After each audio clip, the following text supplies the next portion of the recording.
Hey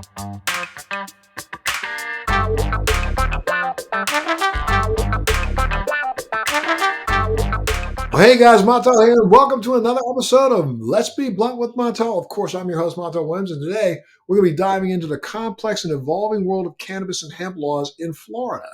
With us are two incredible guests who are at the forefront of the developments. Please welcome Randy Rembert and from Rembert Family Farms and Moriah Barnhart, co-founder of Wise Florida. Welcome, Randy and Moriah, to Let's Be Blunt with Montel.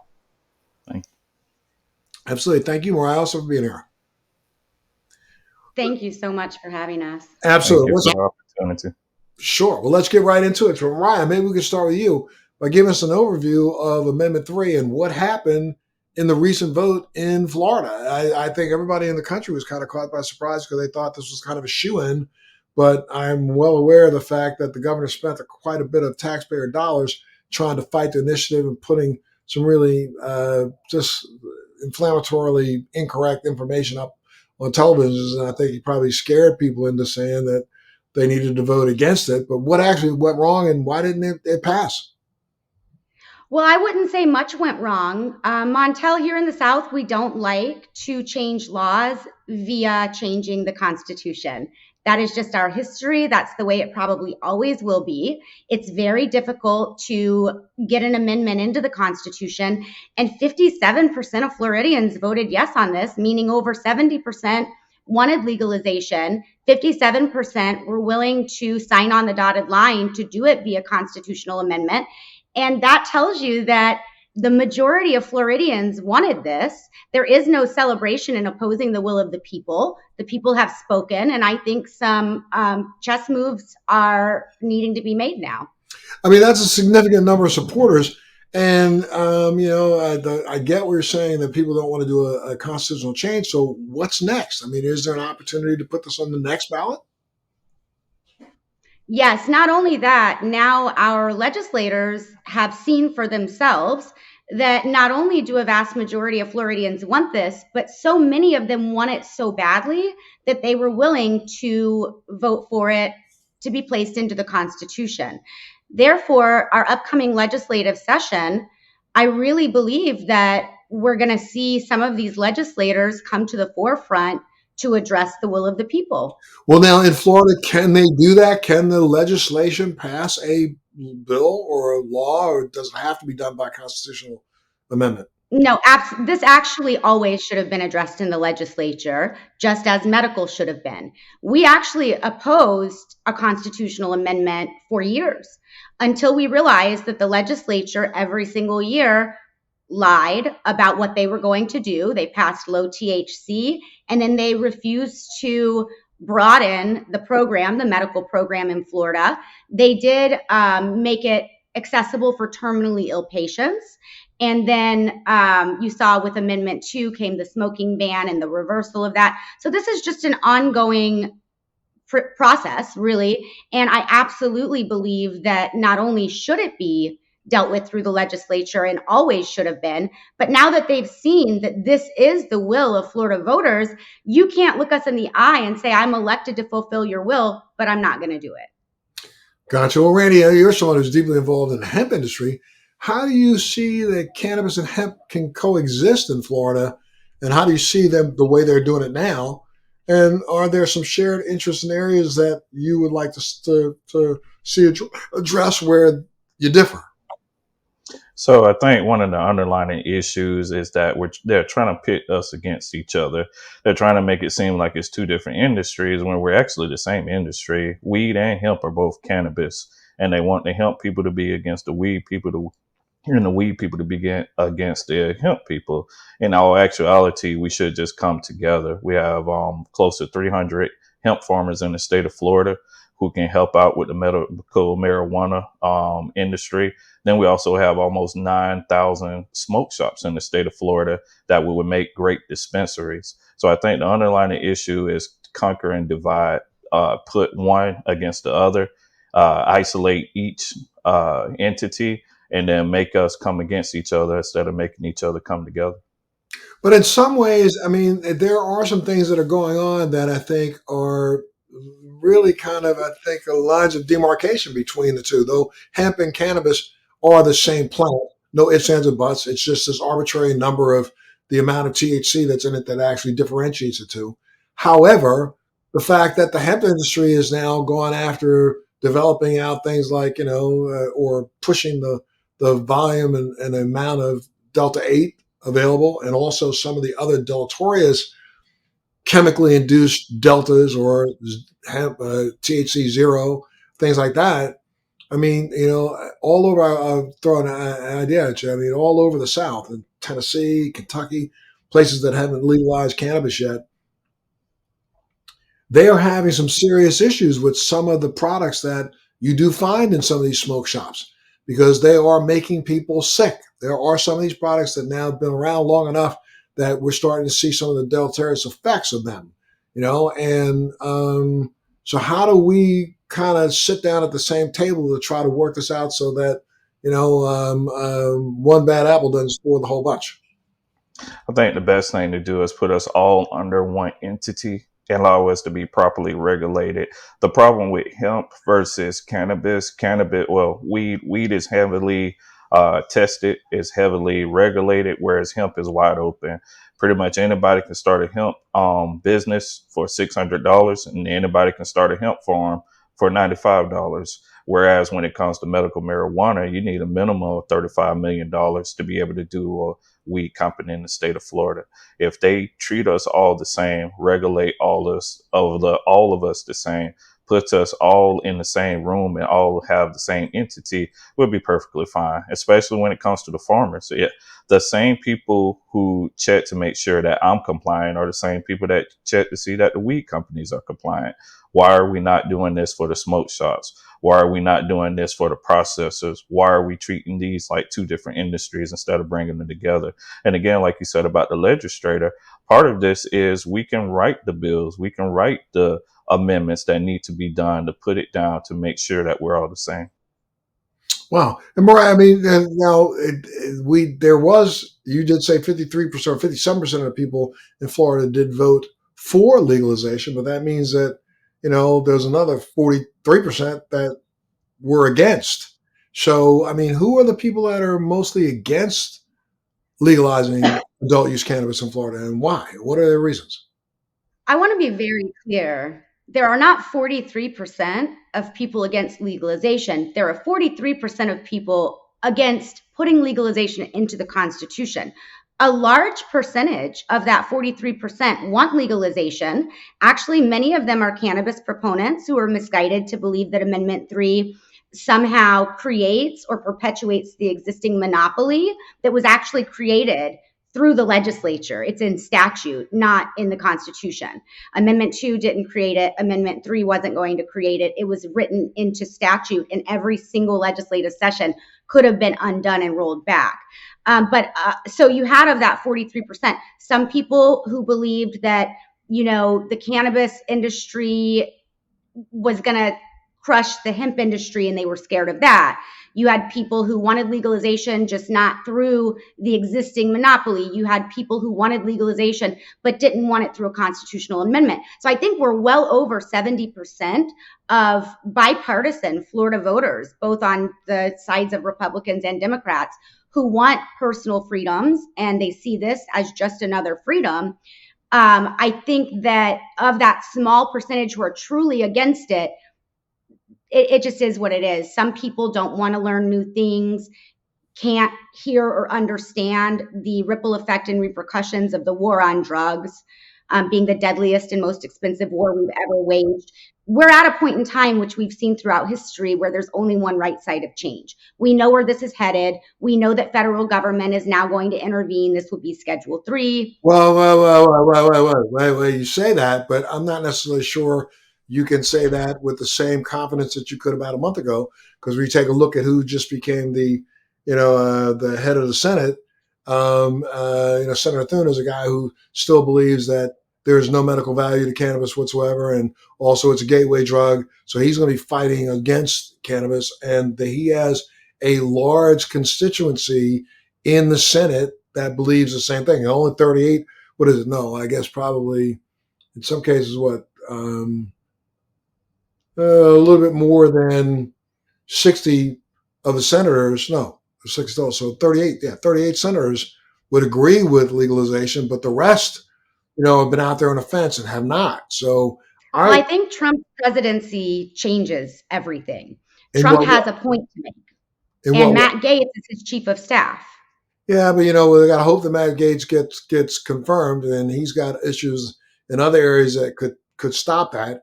And unless Uday and Qusay, meaning the Trump sons, get involved in the business, I don't see that him really supporting this over a Thune.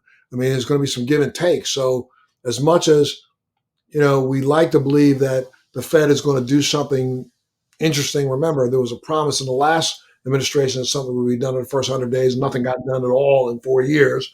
And now, we're looking at, the possibility that they claim that something's going to get done, but I'm not necessarily sure that that's going to be as quick as we like it to be. And be careful what you wish for, because if in fact this is rescheduled from Schedule 1 to Schedule 3, you now open up a whole new can of whip ass and can of worms that I don't think this industry has ever even sat back and looked at. Even the hemp industry isn't looking at this. If they schedule cannabis as a Schedule 3 drug and delineate any of the cannabinoids inside of it as a Schedule 3 drug, that means that anything being sold hemp and cannabis wise now has to be approved by the FDA.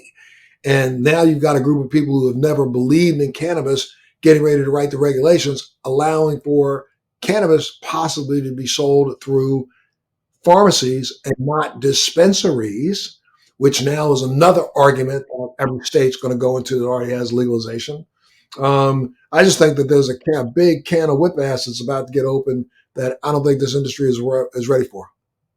Montel, you and I have always agreed on this. I am a huge proponent of descheduling and decriminalizing. I have never been a proponent of Schedule 3. I am but one person, and I understand that money makes the world go round. So I can see the future without being a huge fan of the direction in which it's going. The state of Florida had one opportunity to circumvent the current legislature who created the current monopoly, and that would have forced everyone into a corner to open this industry. It would have started with a horizontal market with partnerships with hemp. And actually, Randy, I think that's how you and I probably know each other. I've been a proponent of creating those partnerships between the hemp and the cannabis industry since day one. Obviously, as you well know, one of my moving out of the spotlight back into the shadows for me was this huge push for home grow. I spent exorbitant amounts of resources, time, my own personal money, etc., for many years on home grow. And I really saw doing this adult use amendment through the Constitution, which changed absolutely nothing other than allowing 21 and up to purchase cannabis in the state of Florida.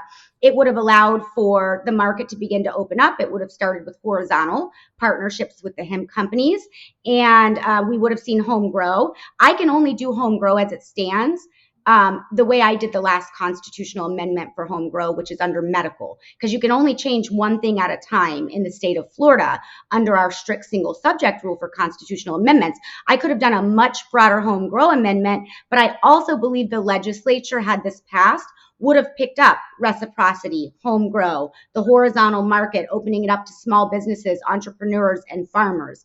If we now are reliant on the changes coming down from the federal government, and our state intends to follow the federal guidelines as this moves to Schedule 3, people really didn't know what they were asking for, to your point, Montel, and this is not, that would not be a good thing. It'll be a quagmire, I'll tell you this. But now, what do you think, either one of you, what do you think the next steps are if, in fact, Florida is going to try to continue to move forward to an adult use state? I think is finding the legislators, finding the people who are actually going to support it and get behind it. Part of the problem is, like, we're kind of split when it comes to the legislator. Different people have different interests, and different people have different people that they're dealing with. So some people want the private prisons to stay.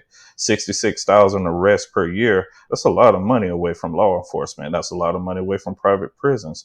A lot of people want to see these things to continue to go. So until we can come together to get the legislature legislature to agree, and then also get the governor to agree, most importantly, then we're going to be able to go forward. Even with the hemp bill, we thought for sure he was going to sign the hemp bill, and then some hemp people came, and he vetoed the bill. And then we thought for sure Amendment 3 was going to pass after $150 million being spent, but that didn't pass either. I think that we think there's only two controls we have in this state, and that's either to get to the legislator or get to the people. We gave the people an opportunity, but the people thought it was all about corporate and all about greed when we actually was trying to open it up to everyone. Yeah, crazy. I mean, how has the growth of the hemp industry in Florida impacted your business and, the local economy? Is it growing solidly in the state? So I'll be transparent. The problem is that hemp farmers continue to grow and we continue to scale our businesses up, but we're not always supported when it comes to the smoke shops. So back to the question you asked, who are the people that's actually behind the attacks of the legal weed industry? It's a lot of the smoke shops. The smoke shops are the people who often don't want to see legalization. The hemp farmers don't have a problem with it because we can grow hemp right next to weed. It's a plant to us. It's agriculture to us. Whereas with the smoke shops, they're the ones that's lobbying against it. They're the ones who have a problem with it. It's all comes back to a dollar. It's not about the people. It's all about who is going to make the $1 million or make the $1 billion. And that's why Amendment 3 failed. It was never about the people to begin with. But if we shift it back to the people, we can get something passed that's going to help everyone. Well, what do you think, Moriah? I think, Randy, of my small group of people who cross both industry and community with me, I think I forewarned my farmers that DeSantis wanted this bill written and passed. So let's be clear. Nothing happens in the state of Florida without the DeSantis administration's approval. A bill does not get written and pass both House and Senate without DeSantis's either approval or request, right? So we knew that this bill was being written to pass, and I warned people that he would veto it to try to get people to vote against Amendment 3, and then hemp is going to start being dismantled in Florida next year. Again, like we talk about a monopoly that was created by the very legislature who's now publicly talking about that monopoly. There are many facets to this, and somehow people don't seem to be able to think of them all at once. First and foremost, we have a disparity of arrests, prosecutions, over-policed communities. Nobody seems to want to talk about this in the state of Florida because it's become an industry, and we think small businesses are somehow less greedy than the large corporations, and that's just not true. We first and foremost need to address that we have entire communities of people being injured by the war on drugs, right? And then we have our hemp people. And Randy, as you know, behind the scenes for, decades, agriculture is my preferred industry. Helping to create the hemp industry in Florida actually started years before people knew what it was, laws passed. And today, a lot of the people at the forefront of hemp are new. They've been here for half a decade or so. They don't really understand how it started. They were kind of easily convinced that somehow Amendment 3 had something to do with the monopoly, although that really had nothing to do with it. And so you've got your small businesses, your entrepreneurship, your agriculture, your arrests and prosecutions and deaths and no-knock raids, et cetera, regarding the war on drugs.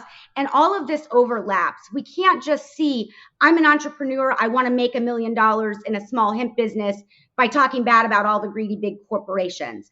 Or I only want to focus on the part of cannabis prohibition that directly affects communities being injured by the war on drugs.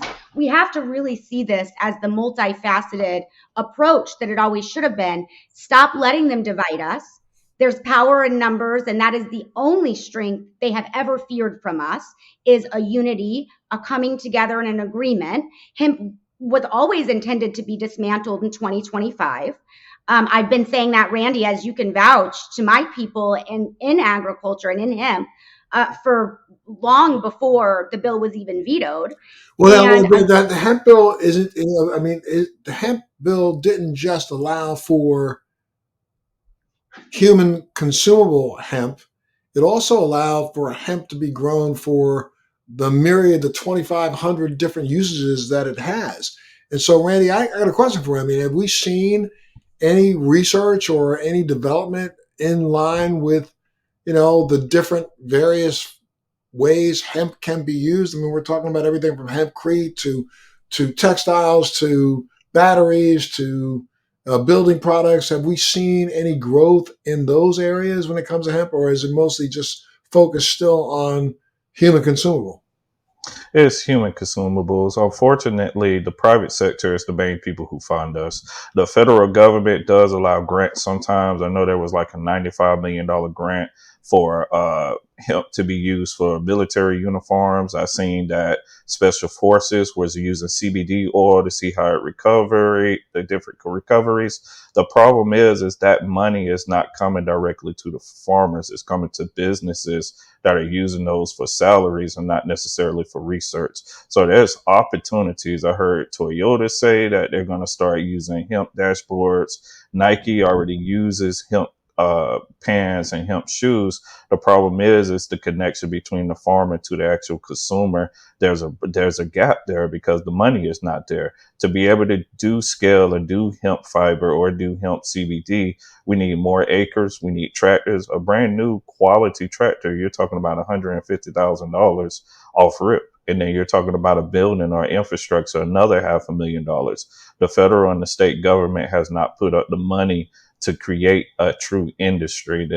This federal and the state government has only allowed us the opportunity, but have not financed us. Wow. So again, right now, you as a hemp farmer yourself, you're basically just farming for consumable products, meaning or human consumable products, not necessarily consumer products like clothing and stuff yet. You haven't done that yet. Exactly. And we want to, but currently I have 5.13 acres. But to do hemp seed, for instance, high in protein, great oil, great, it's so much better than a lot of the plant based, the corn, maybe not olive oil, but it's up there with olive oil. In order for us to do that, the biodiesel, the different things like that, we can't do that on 5 acres. We got to do that on 50. We got to do that on 150. We got to do that on 200 acres. We need the labor. Diesel is almost $4 a gallon. The tractors we need are $100,000. We need 20 to 30 people working with us in order to do that. The money is there. The revenue is there. It's just we don't have that gap with the federal and the state governments that's going to give us the money to invest into this industry to make it bigger. Now, what becomes, and it's just the history of America at times, the rich people have the money to invest. So yes, there are hemp farms out there who are making millions of pounds of biomass, but those are the people with generational lands. Those are the people who were able to get a check from their friends. Those are the people who were able to go to the bank, get $1 million and be able to set up to build on volume and grow on volume. Gotcha. And Moriah, I mean, aside from legislation, I mean, what are some of the grassroots efforts or community initiatives happening in Florida to help advance cannabis? I mean, we're not going to give up, right, for, looking towards adult use. So what are some of the efforts that are still going on to help to try to turn this tide? Look, Montel and Randy, I think you can vouch for this personally. Helping to create the hemp industry in Florida was by far one of the most fulfilling parts of advocacy to do with the cannabis umbrella that I've personally been involved in to date. So on the forefront, the spotlight for me, my place on the stage is generally discussing my personal experiences with my daughter's pediatric diagnosis of brain cancer, Mhm. the children that we've worked with through Canna Moms. Obviously, that opened the door to have broader discussions about everyone's children. The injury of the war on drugs. Hemp, I want to clarify, there's two different plants that are referred to as hemp. In the USA, hemp, the political definition just means under 0.3% THC. Any plant that's being extracted for cannabinoids is the same as your everyday cannabis marijuana plants. So they're exactly the same, just one is bred higher in THC and one is bred lower. The actual fibrous hemp, the tall bamboo looking hemp, was not traditionally very lucrative. We know things like Well, hemp wait, seed. look, traditionally it was extremely lucrative because every sail, every sheet, the entire Revolutionary Army was clothed in hemp. So remember, America was built on that type of hemp. This country wasn't built on tobacco and cotton. This country was built on hemp. The entire Revolutionary Army was clothed in hemp. Every tent, every rope on any sailing ship in the world was made from hemp. The word canvas comes from cannabis. So the West was one using hemp. It's about time that we got the only reason why hemp literally went by the wayside was because of this clown William Randolph, or let's see, Hearst and Charles DuPont. Those two clowns were the ones that literally got rid of hemp because they knew hemp would literally slow down the growth of, the entire textile industry made and based off of oil. So, but go ahead. I'm sorry. No, you're absolutely right. When I say it's traditionally not lucrative, of course, I'm referring to this more recent legalization of both hemp and cannabis, in which case, uh, in which case, over the past couple of decades, overly regulated and sparse materials and seeds and getting it back up on its feet. It's a heavily overly saturated industry, and we do need to remember the corruption that came with corporations taking over our government, and hemp and cannabis are directly related. Well, as we move forward, I mean, Randy, the hemp industry has been growing. Am I not right? They're growing in Florida. They're growing anyway. They are, and to your point where you were talking about the history, George Washington made it law that you had to grow hemp if you have more than an acre. And then also when George Bush Sr., he crashed his plane, that was a hemp parachute that saved his life. And then when you talk about black wealth, in the 1920s was the apex of black farmers, and 20% of the United States population was black farmers. Most of them were doing it sold through hemp. Black farmers were multimillionaires from hemp, not watermelons. So to take this away from us for over 100 years and now it's brought back, it's not that we can't be profitable and we can't just go back to making clothes and shoes. We got to have the infrastructure. If you don't have an infrastructure in this business, you're not going to be successful. And that's what we're lacking in Florida. So yes, to your point, we keep increasing every year. I had a call yesterday from somebody out of California, out of all places, that were asking me for as much biomass as possible. I had a local smoke shop who was connected to a chain. He wants 400 pounds of flour per week. So we're not lacking in the deals. We're not lacking in the opportunities. We're lacking in the infrastructure to be able to compete with some of the other states. Yeah, it's so crazy though, from my perspective, that I I get, when I say I get it, I'm just saying I see it. I get it. The fact that there's no money available for cannabis. I do not understand why there's no money available for hemp. Even from the non-human consumption standpoint. You were talking about earlier, hemp seed. I mean, hemp seed, we've known this for hundreds of years, thousands of years. It's one of the most protein-laden seeds on the planet. You would think that, there would be a greater effort put into at least, establishing that as another form of food source, and there would be money behind it, but I don't think the money's there, right? Right, right.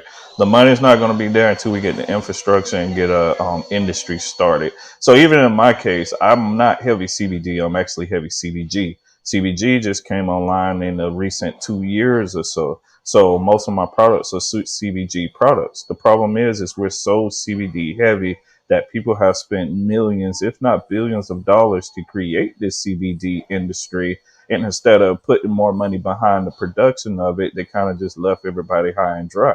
So even now with CBG coming on, which is actually the mother of them all, when they found cannabis plants 20,000 years ago, it was not a THC plant, it was a CBG plant. And that Well, CBG, the plant. Let's make sure we get that exactly straight. CBG is the first cannabinoid that it develops after the seed is grown about 6 weeks.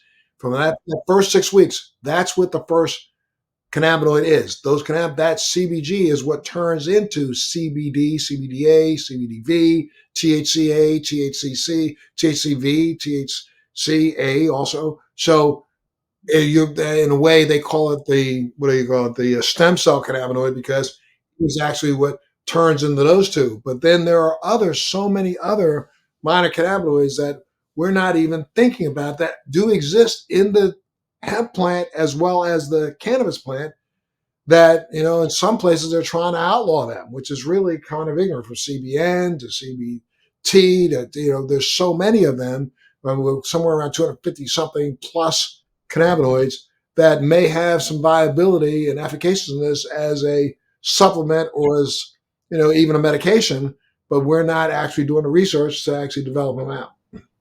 Correct.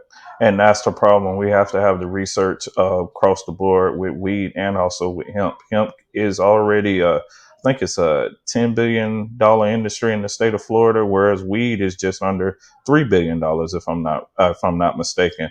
The point is that the money is there. It's just we need the support. We need to start making the products. We need to start selling to the Walmarts. We need to start selling to the grocery stores. We need to mass produce it and give it to the consumers. But that's not happening. When cocoa water first came to the United States, cocoa water was in every gas station, every grocery store. You couldn't help but to see a coconut water somewhere. We need to do the same thing with the hemp industry, but it's just not happening because the weed industry feels like we're taking their customers away when we're not taking their customers away. If somebody wants to smoke, sometimes it's a pain thing, sometimes it's a recreational thing, but it's totally different from somebody who wants a CBN because they're trying to sleep, or CBG because they have some anxiety. Does weed have those? Absolutely. Some have 3-to-1s where you have 10% THC, 10% THC, 10% CBG. It's just that we're fighting against each other when the research and the development needs to be done so we can understand this plant better and mass produce it. Well, Moriah, now there's any success stories in states, excuse me, other states that have legalized cannabis after they first attempted legalizing it failed. Are there any states that Florida now can learn from? And again, you said it's going to take the legislature to do that, but does you think this legislation down here has the willpower to want to do this? I think things are changing. I think the way some of this is being covered is changing. We have 24 more licenses coming out. We'll be at 50 licenses versus the 22 that we've had historically. Now, through the government, this monopoly was actually much tighter and larger than it is today. So the government only ever actually intended to issue 5 licenses. As we pushed and moved forward, lawsuit after lawsuit was fought, and won against the government. So taxpayers' dollars were continuously spent on fighting those lawsuits. And the 17 additional licenses were actually issued through lawsuits. So it was never intended to be an open market. Every year they've had the opportunity to open it up. And to be completely honest, Amendment 3 was in many ways the shortcut that I had been praying for. It was a shortcut to create a $5 billion industry in which you could turn around and fund things like research and development. I had been in talks with about 24 MMTCs regarding some of the additional fundings and where this would be allocated. Let's not get it twisted. There is not an organization on the face of the planet that makes millions or billions of dollars whose first legal obligation is not to its investors. Even if somebody's done such a good marketing or buying access to another license name from out of state, it's the same group of people who own all of the licenses in the state of Florida. You don't have a national or global reason to fund millions of dollars worth of research, but in a state like Florida, which quickly would have become the #1 market in the world, there would have been a lot of marketing reasons, if nothing else. And I don't care why somebody does something good, as long as it's good and it's what we needed. We needed pressure for reciprocity, for home grow, for the telehealth we worked on for 6 years finally passed, but specifically to partner these hemp companies with the MMTCs. MMTCs being vertical, a lot of them have learned that they get blamed for everything. They're overworked. They are in areas that aren't their expertise. They would have actually liked to partner with some of the hemp experts.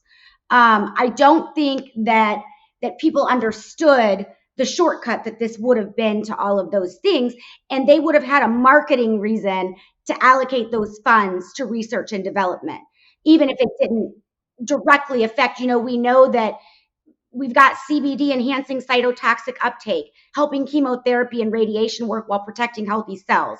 We've got the tall fibrous type of hemp cleaning entire environments. There's a lot of benefit, but companies have no reason to spend money on those things if they're not making that money back. And that's just the world we live in. So we have to give these companies incentive to put that money into those things, unless we can really get the government to turn itself back around and start serving our will and doing what's right for us. That would be the only other option. I mean, you're talking about, though, in some ways, really educating the masses so that they understand the differences in what these products can actually provide rather than them being something detrimental to our society. And what efforts are being put together now to try to go after educating the masses so that instead of 57% turnout, you get a 65% turnout? Well, on my end, public education has always been one of my top priorities.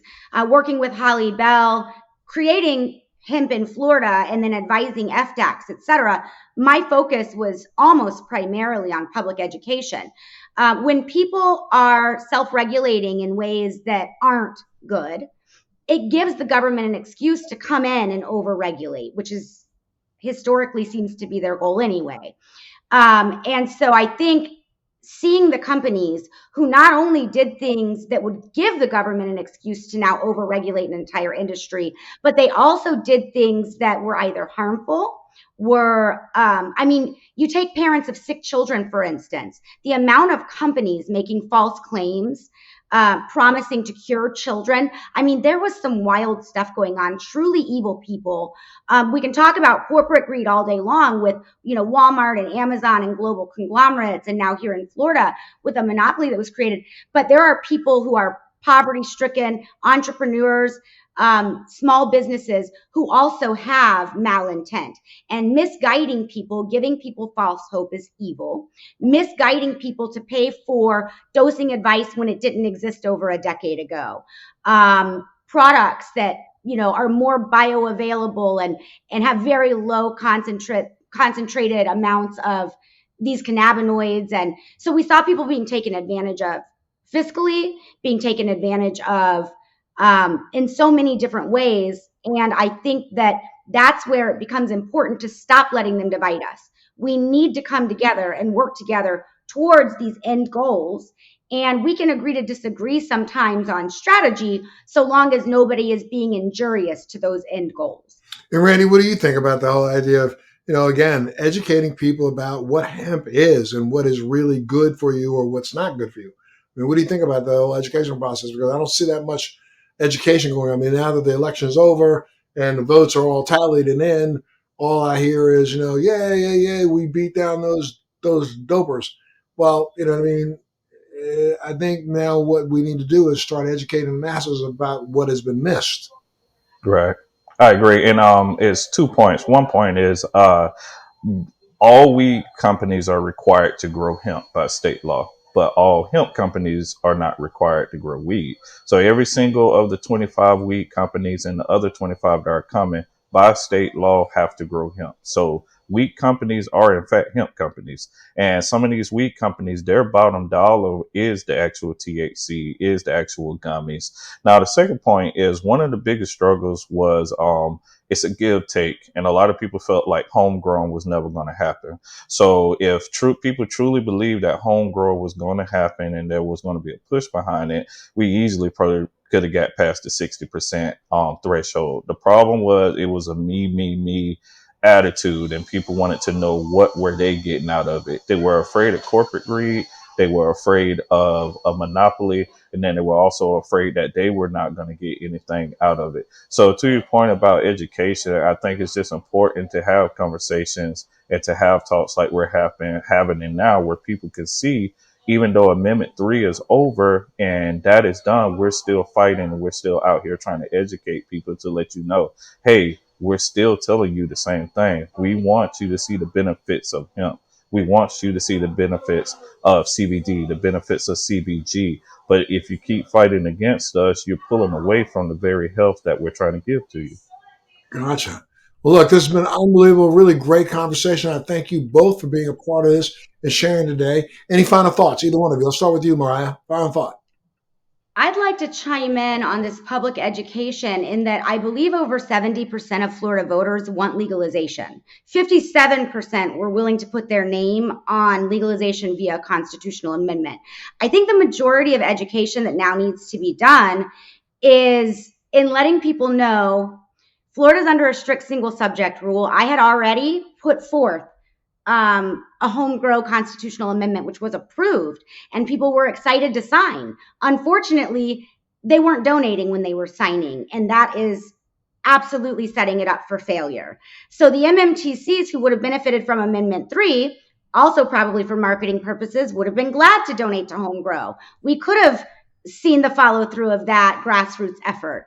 So I think, if this does not get done through the legislature, now that they have seen the will of the people, if they continue to refuse to fulfill it, and we have to go to a constitutional amendment again, one is that MMTCs were written into the Constitution via Amendment 2, and it has to be addressed in any future amendments. Current law does. So you can only change one thing at a time. A home grow amendment is not going to legalize adult use, which I actually wanted to do, and all of the attorneys, some of whom had sat on the Supreme Court in Florida, explained to me why I could not do that many years ago. So you can only have one subject at a time. Adult use will not have home grow and vice versa. You are not creating a monopoly through a constitutional amendment. That was done through statute and could have been done with the simple signature of a pen on any bill, all of these legislative sessions that have happened since. Randy, what were some of the big misconceptions that we've been hearing the last few months, I guess? One was there was a monopoly and there's only one company that's going to benefit, and at the most there's going to be 6 companies that benefit. 2, there's never going to be a homegrown, which that also wasn't true. 3, their horizontal opportunities are not going to actually happen, that they were not going to deal with hemp farmers, even though it's wrote into the statute in the state of Florida that they have to deal with a low THC operator, just like they did in New York. 4, that they still were going to keep arresting people, that they were going to bypass the federal law that says that if you smell like cannabis, you can't be searched or detained. So those were like some of the major points with Amendment 3 that just were not true and just were not accurate, that were being thrown out there. That's And crazy. so to And let if you people have know, final thoughts, Randy. So final thought, we got to support each other. Hemp and weed is the same thing. Just as sure as we don't like to go black and white, we shouldn't go hemp and weed. That's all cannabis. Just like black and white is all people, let's just make cannabis all about cannabis, one family. Gotcha. You were going to say, Moriah? I think to let people know, we will continue to be in Tallahassee. We've been there for over 12 years, specifically on this subject, and we will continue to be there, whether in person or in the local offices of our legislators, working on these things. So to your point, Randy, on, they intended always to dismantle hemp after the vote for Amendment 3. So in 2025, beware that this will be a continuous effort, a continuous fight.